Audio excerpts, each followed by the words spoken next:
इस वक्त लाहौर में से गुफ्तगू कर रहे हैं, आइए देखते हैं। हेलीकॉप्टर का खान साहब के ऊपर ये बिल्कुल बेबुनियाद है, इंसल्टिंग है, ये नहीं होना चाहिए। तो इस किस्म के रिमार्क्स आप समझते नहीं कि नैब को इन्फ्लुएंस करने के लिए इस्तेमाल किए जाते हैं? नहीं, देखें, मेरा तो सिर्फ इस पे एक मौक़िफ़ है। अगर इमरान खान साहब कसूरवार हैं तो फिर नैब को ये डिक्लेयर करना चाहिए। अगर अलीम खान कसूरवार है तो फिर नैब को डिक्लेयर करना चाहिए। मेरे खिलाफ 2015 से इंक्वायरी चल रही है, अब भाई 2019 आ गया। ऐसा कौन सा मैंने तीर मारा है कि 4 साल में मेरे खिलाफ इंक्वायरी नहीं पता लग सकी कि क्या इंक्वायरी थी और क्या मैंने, अगर मैंने बेज़ाब्तगी की है, अगर मैंने करप्शन की है तो फिर मुझे मुस्ताफ़ी होना चाहिए और मुझे माजरत करनी चाहिए। और 2015 के 2019 आ गया, तो ऐसी कौन सी चीज़ है जो अभी तक खोज ही नहीं लगाई जा सकी? ठीक है। और अगर ये सिर्फ वज़ीर आज़म के ख़िलाफ़ इसलिए चलाई जा रही है कि जनाब बाकी सारों को बैलेंस करते हुए हमने तो वज़ीर आज़म के ख़िलाफ़ भी इंक्वायरी शुरू की है, तो भाई किस बात की इंक्वायरी कर रहे हैं आप? हेलीकॉप्टर क्यों यूज़ किया फिर? जी, मैं यही तो कह रहा हूँ कि अगर इमरान खान का कोई उसमें कसूर बनता है तो फिर ये खुल के सामने आना चाहिए कि वो उनका कसूर था, और अगर नहीं था तो सिर्फ इसलिए नहीं होना चाहिए कि चूंकि बाकियों की हो रही है इसलिए साथ साथ इमरान खान का नाम भी ज़रूर आ जाना चाहिए। ठीक है, तो इसलिए मेरे ख्याल में जो चीज़ भी है वो क्लियर होकर सामने आनी चाहिए। और मैं इस बात से एग्री करता हूँ कि जिसके ऊपर भी जो चार्ज है उसके ऊपर वो चीज़ जो है वो एक ख़ास टाइम पीरियड में क्लियर होनी चाहिए। और अगर किसी का कसूर है, देखें मैं 2015 से लेके आज तक मीडिया ट्रायल में हूँ। 2015 से लेके आज तक मेरा मीडिया ट्रायल होता है। हर दफ नाम लेते हैं किसी उसका जिसने माशाल्लाह यहाँ पे 40 साल हुकूमत की, साथ मेरा भी ले लेते हैं। और भाई मेरे पास तो कभी कोई चीज़ ही नहीं आई, कभी कोई ओहदा ही नहीं आया। 4 साल के लिए मैं आईटी का वजीर था। अगर आपके पास कोई ऐसी कोई चीज़ है जिसमें बतौर आईटी वजीर मैंने कोई करप्शन किया है तो मैं सारी मीडिया के सामने कहना चाहता हूँ कि ज़रूर लेके आएँ। कोई एक पैराग्राफ ही दिखा दें कि अलीम खान के खिलाफ ऑडिट का पैराग्राफ बना 4 साल बतौर वजीर के, और अगर कुछ नहीं किया, ओहदा भी कोई नहीं, 11 साल में अपोजिशन में रहा, वो 11 साल के बाद मेरा आज भी वही वो हो रहा है कि जनाब अलीम, जब आप शहबाज शरीफ का नाम लेते हैं, जब नवाज शरीफ का नाम लेते हैं, जब आपको और कोई नहीं मिलता तो इधर से आप अलीम खान का नाम लेते हैं। ये बताइएगा, क्या आप ये समझते हैं सिर्फ बैलेंस करने के लिए आपके अगेंस्ट ये कैंपेन चलाई जाती है? उसका स्टेटस कभी आता है कि उसे बंद किया जा रहा है, कभी आ रहा है। और इन लाइन को मैं आपको बिल्कुल कैटेगोरिकली बता दूं, ये बिल्कुल बंद नहीं हो रही। इसके ऊपर गरीब सूबे का गरीब अवाम का 300 अरब रुपया लग चुका है।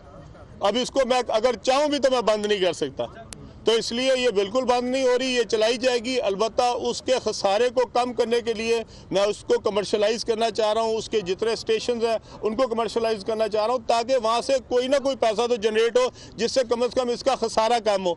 आज से 5 साल बाद हम 120 अरब रुपया सालाना देंगे सिर्फ ऑरेंज लाइन ट्रेन चलाने के लिए। 120 अरब रुपया सालाना, जो 10 अरब रुपया हर महीने का बनता है। ये जो माशाल्लाह हमारे यहाँ पे जो बादशाह सलामत थे, जिनके लिए हम सब रियाया थे और वो हमारे बादशाह थे, उन्होंने इस तरह की हरकतें कर दी हैं कि हम वो सिर्फ खुद तो चले गए हैं, सारी उम्र के लिए हमें मकरूज कर गए हैं। और ये जो पैसे हैं ये गरीब अवाम जो है अपने खून पसीने से अदा करती रहेगी, इनकी शाह खर्ची होगी, क्योंकि इनको पसंद था कि यहाँ से एक ऑरेंज ट्रेन चले जिसमें ये माल्टे खाते हुए बैठे रहे। कब तक मुकम्मल होगा खान साहब?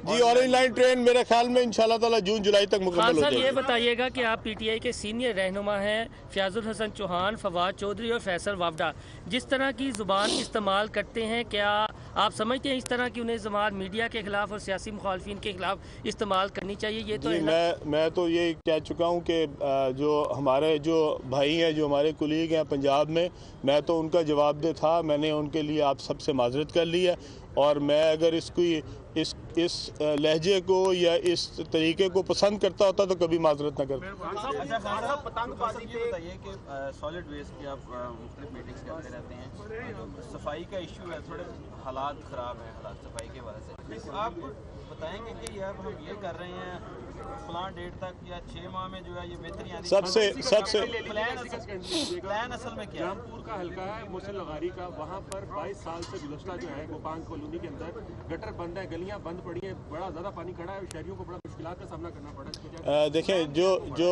प्लान है सबसे ज़्यादा ज़रूरी वो ये है कि सॉलिड वेस्ट जो है एक बहुत बड़ा इशू है, और इशू ये है कि इस वक्त बहुत बड़ी तादाद में जो वेस्ट है वो हर रोज़ जो है वो शहरों से निकल रहा है, देहातों से निकल रहा है। देहात में तो आज तक कोई मैकेनिज़्म ही नहीं है। देहात के अंदर जितना भी कूड़ा निकलता है वो देहात के अंदर ही इर्द गिर्द जो है वो सारे फेंक देते हैं और वही ज़मीन के अंदर जा रहा है। और उससे ये हो रहा है कि जितनी देहात की ज़मीन है वो सारी पलूट हो रही है, क्योंकि ये कूड़े से जितना भी जो गंद नीचे जाता है वो सारे का सारा ज़मीन एब्जॉर्ब करती है और ये सारा पानी के साथ मिलके फिर वहीं पे ट्यूबवेल लगते हैं और वो वहीं पे नलके लगते हैं और वहीं से वो पानी पीते हैं। इसलिए इतनी ज़्यादा जो बीमारियां हैं हमारे शहरों में और हमारे देहातों में इसलिए हो रही हैं। और शहरों का मसला ये है कि आपने जहाँ पे लैंडफिल्स बनाई हैं वहाँ पे भी ये सारा गंद इकट्ठा हो रहा है। लाहौर में भी लैंडफिल हैं, लेकिन अगर आप वहाँ जाके देखें तो इतने बुरे हालात है कि वहाँ पे हर तरह का जानवर वहाँ पे आ रहा है, वहाँ पे गंद है, गलाजत है। तो इसके लिए मैंने हल ये निकाला है कि हम इसको वेस्ट टू एनर्जी पे कन्वर्ट करेंगे।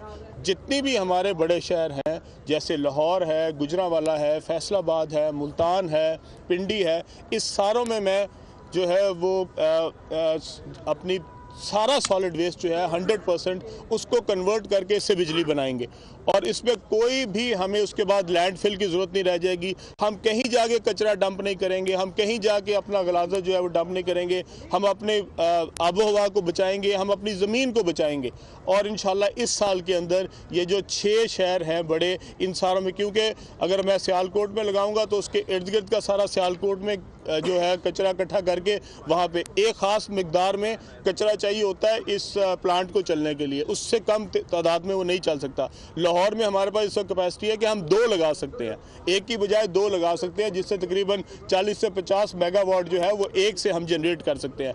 तो बिजली भी इससे पैदा हो जाएगी, बिजली की ज़रूरियात भी पूरी करने में मदद मिलेगी और साथ साथ आपके शहर भी साफ़ होंगे। इसके अलावा शहर साफ़ करने का, देहात साफ़ करने का और कोई तरीकाकार नहीं है। लैंडफिल जो है वो इसका इलाज नहीं है। के हवाले से बताइएगा कि बल्दियाती मसौदा एक्ट कब तक पंजाब असेंबली में पेश किया जाएगा, तो इस दफ़ा करेंगे या अगली दफ़ा करेंगे? जी, इस दफ़ा नहीं कर रहे क्योंकि वो हमारे लीगल डिपार्टमेंट के पास है, उसके ऊपर जितनी भी लीगल फॉर्मेलिटीज़ है वो पूरी करेंगे। जब उसके ऊपर उनकी तरफ से हमें ग्रीन सिग्नल आएगा उसके बाद हम पेश करेंगे।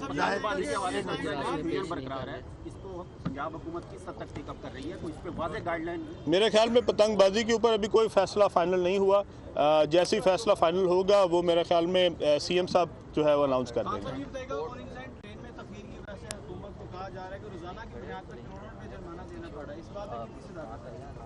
देखें, इसके कोई इदाद शुमार तो मेरे पास नहीं है, लेकिन अगर ताख़ीर हो भी रही है तो इसलिए हो रही है क्योंकि हमारे पास पैसे नहीं हैं।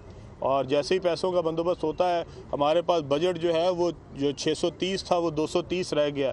तो जब आपके पास कोई 66-67% कटौती हो बजट में, तो आपके लिए अपने जो रोज़मर्रा के अखराजात करने हैं वो भी मुश्किल हो रहे हैं। इसलिए कोशिश हम करेंगे कि इंशाल्लाह ताला जून जुलाई से पहले जो है इस प्रोजेक्ट को कंप्लीट कर लें। बावजूद इसके कि ये सफ़ेद हाथी है, हमें चलाना बहुत मुश्किल होगा, आवाम पे बहुत बड़ा बोझ होगा, क्योंकि इसकी सब्सिडी जो है वो शायद 1000 रुपये से भी ज़्यादा एक बंदे के ऊपर एक सफ़र के लिए मिलेगी। लेकिन ये हमें जो है इंशाल्लाह ताला इसके लिए हम सारी चीज़ें जो है इंशाल्लाह ताला वो पहले से मुकम्मल करेंगे। बहुत मेहरबानी। सीनियर वज़ीर अलीम खान लाहौर में